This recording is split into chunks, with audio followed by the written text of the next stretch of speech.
আমরা 350 জন সংসদ সদস্যদের সম্পর্কে তথ্যমন্ত্রীর এই বক্তব্যের আমি তীব্র প্রতিবাদ জানাই।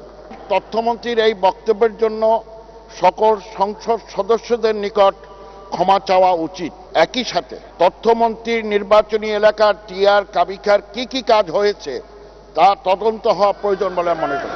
আমরা এখানে যারা 350 মাননীয় সংসদ সদস্য আছি, মনে হয় যে আমরা সবাই চোর হয়ে গেছি এবং এই 350-র মধ্যে শুধু একজন সাধু আছেন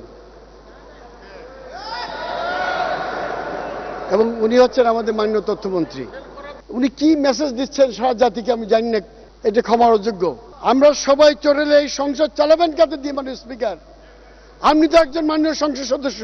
যেহেতু যে কথাটা বলেছে সামগ্রিকভাবে সবাইকে উনি ছোট করেছে, সবাই ভাবমূর্তি নষ্ট করেছে, সরকারের ভাবমূর্তি নষ্ট করেছে, যেটা আমরা তীব্র নিন্দা জানাই, প্রতিবাদ জানাই এবং ধিক্কার জানাই। আমি মাননীয় সংসদ সদস্যদের কাছে এবং জনপ্রতিনিধিদের কাছে আমি আন্তরিকভাবে দুঃখ প্রকাশ করছি যে বক্তব্য গণমাধ্যমে প্রকাশিত হয়েছে তা প্রত্যাহার করে নিচ্ছি। আমি মনে করি আমার এই বক্তব্য অনভিপ্রেত ছিল এবং এর জন্য দুঃখ প্রকাশ করছি, ক্ষমা চাচ্ছি।